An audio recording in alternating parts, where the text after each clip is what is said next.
Bonjour à tous, je vous propose une série de capsules pour réviser les points essentiels vus en classe. Je commencerai par la première partie qui est tout simplement une lecture graphique de fonctions et quelques applications des dérivées. Le premier objectif, c'est d'être capable d'identifier parmi des courbes proposées la courbe qui représente une fonction.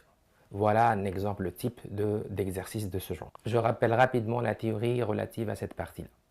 L'idée de base, chaque point ne peut pas admettre plus qu'une image. Si je prends ce point, voilà son image. Si je prends ce point, voilà son image. Si je prends ce point, voilà une première image, voilà une deuxième image, voilà une troisième image. Fait que cette courbe ne peut pas représenter la courbe d'une fonction. Retour maintenant à l'exercice. Si je prends cette courbe, c'est une fonction. Si je prends cette partie-là, un point, il va avoir plus qu'une image, donc ce n'est pas une fonction. Si je prends par exemple ce point, il va mettre deux images. Ce point, deux images, donc ce n'est pas une fonction. Même démarche, je prends ce point, il croise la courbe en deux positions. Si je prends ce point, il croise la courbe en deux positions, donc ce n'est pas une fonction. C'est une fonction. Si je prends un point, il a une image, un autre point, une seule image, donc c'est bon. Même chose ici, je prends n'importe quel point sur le domaine, ça sera toujours une image. Même chose ici, je prends un point par exemple, ça sera une image, une image. Par contre ici, si je prends ce point, il va avoir deux images. Voilà pour cet exercice. Alors l'idée est très simple, on observe la courbe, on prend des points et on cherche des images éventuelles. Si on dépasse une image, c'est clair qu'on sort du cadre de fonction. Voilà pour ce premier objectif. Pour le deuxième objectif, c'est une simple lecture graphique. Il s'agit d'une courbe qui représente bien une fonction et généralement on vous demande de lire dans ce repère par rapport à cette courbe des images ou des antécédents. Prenons cet exemple. On vous demande f de moins 2. Je repère le point moins 2 sur l'axe des abscisses et je cherche à croiser la courbe et je lis sur l'axe des ordonnées. Ça donne 5. Je prends par exemple f de moins 1. Je repère le moins 1.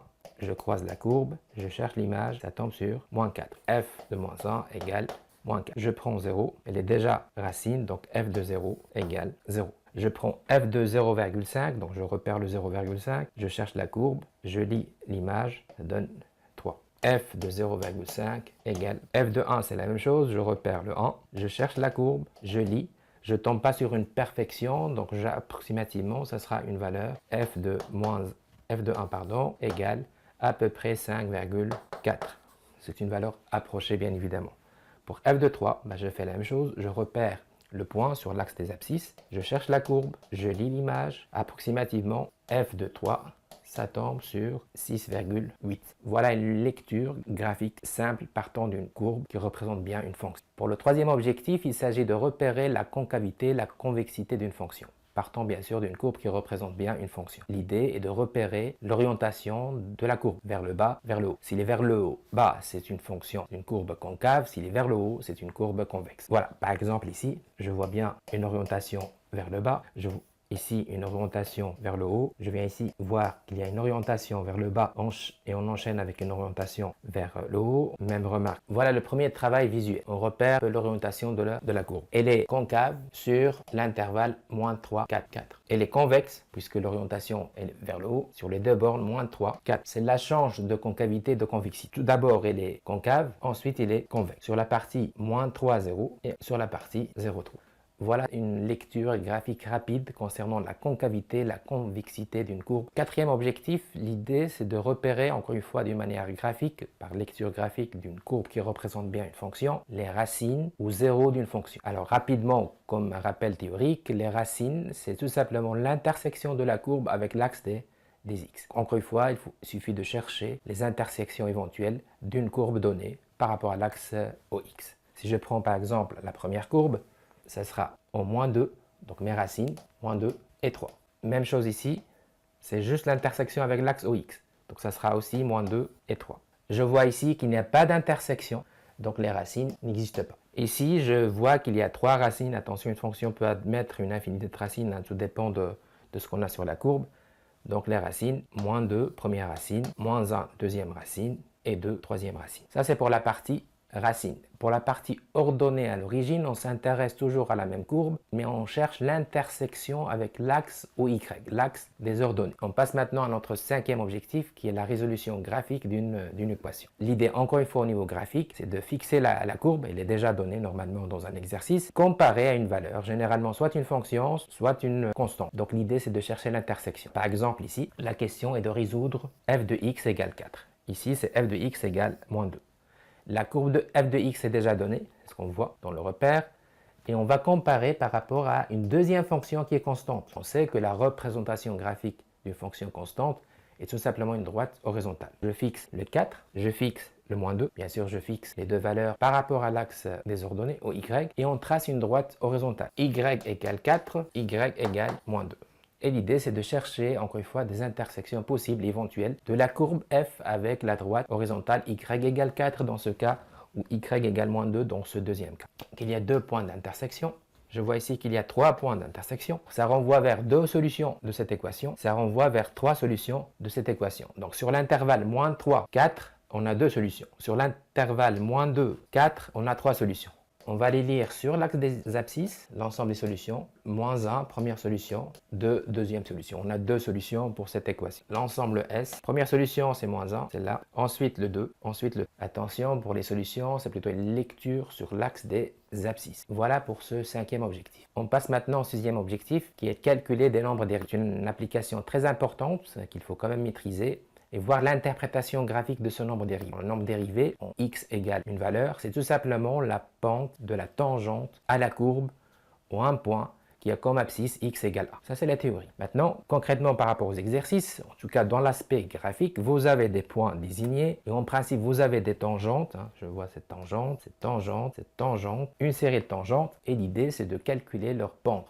Et la pente, c'est tout simplement le nombre dérivé. Gardez ça en tête. La pente d'une tangente, c'est tout simplement le nombre dérivé. Un exemple, premier point, ce deuxième point, ce troisième point, ce quatrième point. Ces 4 points sont associés dans la courbe à des droites qui représentent des tangentes. Alors la tangente, c'est une droite qui passe, en fait, qui reste tangente à la courbe et le point de tangente, c'est le point désigné. Le point qui nous intéresse ici, c'est moins 5. Le deuxième point, moins 3,5. Le troisième point, c'est 0. Et le quatrième point, c'est 1,5. Alors attention, il faut être capable de lire graphiquement des points, même si on n'a pas les points désignés au niveau de l'axe. Tout de suite, je commence par des cas particuliers très intéressants, très importants pour vous. Ce sont les valeurs extrêmes, les sommets, maximum, minimum. On voit tout de suite qu'en arrivant à ce point, la fonction change de monotonie, elle était décroissante et croissante, donc c'est un maximum. En arrivant à 1,5, il fait la même chose. Avant, elle était décroissante, après, c'est décroissante. Donc, il y a un changement de monotonie qui génère un point extrême. On voit bien que les tangentes en ces points-là seront toujours des tangentes horizontales. Donc, tout de suite, quand la fonction arrive à ces points stationnaires remarquables,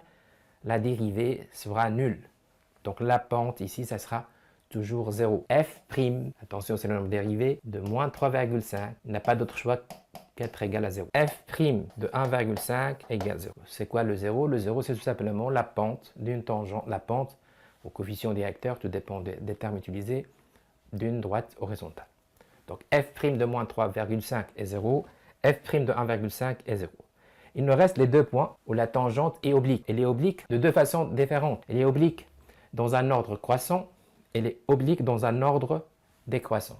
Alors je sais que le nombre dérivé associé à un morceau croissant il sera toujours positif. La même chose, une droite décroissante sera toujours associée à une pente négative. De la pente qui est toujours égale à delta y sur delta x. Alors c'est toujours un accroissement. Attention maintenant concrètement au niveau exercice, l'idée c'est de chercher des points remarquables. Alors quand je parle points remarquables, ce sont des points bien situés sur la tangente et qui me donnent des graduations remarquables pour que mon calcul soit rapide et bon.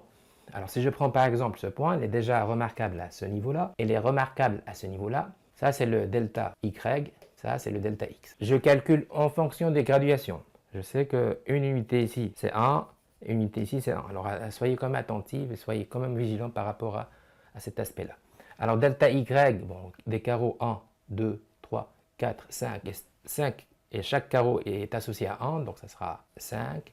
Delta x, ça sera un accroissement horizontal, donc ça sera un carreau qui correspond à une unité. Ce qui fait que f' de moins 5, ça sera delta y 5 sur delta x 1. La pente est positive, simplification, ça sera le 5. Voilà, le nombre dérivé obtenu par interprétation graphique sur la courbe est tout simplement la pente d'une tangente. Et voilà, ça donne 5. Je fais la même chose ici pour le 0. Attention, évitez de confondre le 0 avec f' de 0. Ici, c'est clair que le 0 n'est pas un sommet, donc sa pente, elle est non nulle. Et en plus, elle est négative. Je prends la même chose, je prends des points remarquables, je descends de 1, 2, 3, 4, 4 unités qui représentent le 1. Je reviens vers 2 unités. Donc f' de 0 égale 4 sur 2. Et puisque la tangente est décroissante, j'ajoute un moins, ce qui donne moins 2. Voilà l'idée. Commencez par repérer les extrémas, c'est-à-dire les points sommés, là où la dérivée est nulle, donc ce sera des pentes nulles, donc les nombres dérivés nuls. Et commencez par repérer des points remarquables sur des tangentes pour avoir un accroissement pratique delta y sur delta x. Et faites attention aux signes. Positif si la tangente est croissante, négatif si la tangente est décroissante. Retour maintenant à l'exercice. On nous demande de calculer des nombres dérivés et je sais que ce sont des tangentes, donc je sais que ce sont des pentes. Donc à chaque fois, ce sont des pentes. Je commence par le plus simple, par repérer les points remarquables pour moi, les extrémas, c'est-à-dire les points stationnaires ou les sommets, les maximums, minimums, etc. Plusieurs termes mathématiques utilisés dans ce domaine. Alors tout de suite, f' de moins 1 égale 0, f' de 2 égale 0, f' de 3 égale 0. Pourquoi? Parce que les tangentes sont horizontales, c'est-à-dire la pente nulle. Il reste un travail sur le 0,5 et sur le moins 1,5. Même chose, je repère un delta y pratique. 1, 2, 3, 4, 5, 6. 6 fois 1, ça fait 6. Je repère un delta x pratique, donc il y a deux carreaux, attention, deux carreaux ici, c'est 1, parce qu'on a commencé par 0,5. La tangente, elle est croissante, donc f' de 0,5, ça sera 6 sur 1, ça donne, voilà pour le nombre dérivé f' de 0,5. J'étais capable de l'interpréter sous forme de pente. Je fais la même chose pour moins 0,5, je prends ce point, un accroissement, delta y 1, 2, 3, 4, donc ça sera 4. Et attention, l'accroissement horizontal, c'est 0,5. La tangente est négative. Pardon, la tangente est décroissante, donc sa pente est négative. F' de moins 1,5, ça sera 4 avec un moins sur 0,5, ce qui donne moins 8. Voilà des exercices types qui traitent cette partie graphique, c'est-à-dire l'interprétation, attention, l'interprétation d'un nombre dérivé. Il faut toujours la voir comme étant la pente, coefficient directeur, d'une tangente ou un point qui a comme abscisse x égale